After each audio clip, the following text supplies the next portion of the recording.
everyone. I'm Mike Blake. The 1993-94 University of Southern Indiana Screaming Eagles basketball season was certainly one to remember. Numerous school records were set, including a string of 14 straight wins. There was also a conference championship and a first trip ever to the Elite Eight tourney in Springfield, Massachusetts. Yes, it was truly an elite season. Joining me now is Dean Webster with a look back at the regular season. Dean? Mike, there was nothing regular about this season. USI proved to everyone in the region that they were the best team.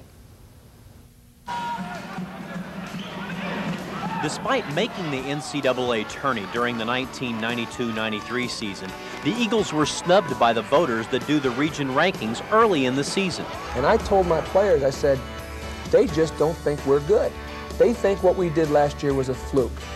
Now it's our job to show them that they're wrong. I don't mind not being picked. They have every right not to pick us, because that's where you prove it. You prove it on the floor.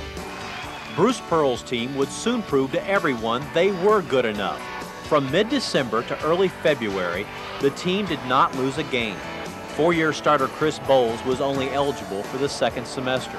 But after settling into the lineup, the Eagles started playing some awesome basketball. The leader on the floor was senior point guard Tyrone Tate. Before he was through, he would hold every assist record at USI. Stanley Gerard was the new kid on the block, but his first year as an Eagle was a good one. Stanley, a crowd favorite from early on in the season, and then made his mark in the conference as he led the Eagles to a road victory at Indianapolis, scoring 31 points before injuring his ankle. A win on the road that told Bruce Pearl his team was ready for the conference season. Our first two games were on the road, at Northern Kentucky and at Indianapolis. And after both games, which were 10-point wins, I told our team, those teams will be in the upper division. You just beat two teams that a year ago we couldn't win against upper division teams on the road. I had tremendous appreciation that those were big wins, and they kind of sent us on our way. The coach had read his team perfectly. They were ready to roll. They ripped off 11 straight wins in the conference, but it wasn't without some great efforts. Lewis had the Eagles down at the pack by 18 points in the first half, but it was a case of the Eagles gathering themselves, and with Gerard leading the way with 23 points, won by 4. By mid-January, Southern Indiana was finally ranked first in the region and 7th nationally. Then came the biggest week to date.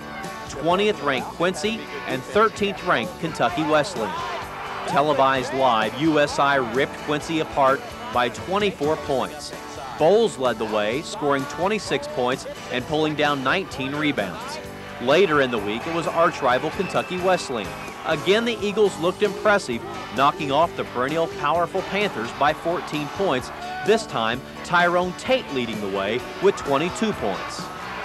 There were only two things left for the Eagles to do during the regular season: fine-tune their game for the tourney and clinch a Great Lakes Valley Conference championship.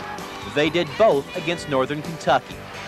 The game was not even close as the 112-83 final score.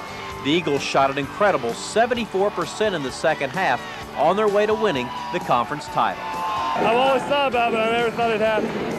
Never, not in a million years. Feel pretty good now, though, huh? Feels pretty nice, pretty sweet. Nice way to go out as a senior? Yeah, if I had to write a storybook, this is what it'd be like right here, senior year.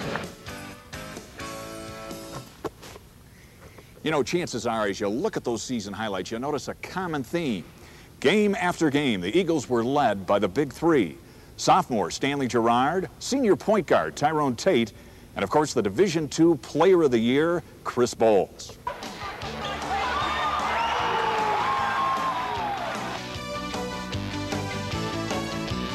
When you talk about Chris Bowles, you talk All-American. I think he is the definition of the word All-American, both on and off the floor.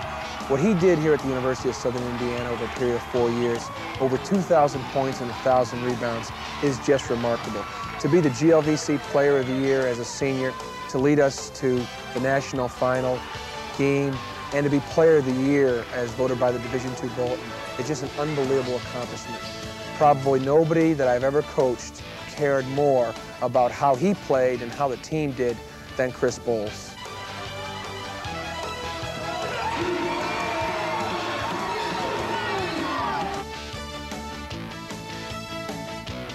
Tyrone Tate was voted the most valuable player at the University of Southern Indiana, 1994. In a season filled with great games, with great players, several All-Americans, yet Tyrone Tate was the one that our players voted most valuable, because without Tyrone to run the break and to break pressure defense and make the big free throw late in the ball game, this season may not have been possible. I was so pleased that Tyrone was also named a second-team All-American player.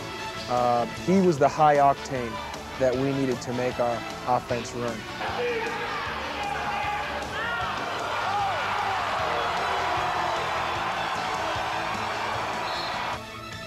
And certainly Stan Gerard, who came to us as a junior college All-American, gave us a boost that made us awfully difficult for other teams to prepare for.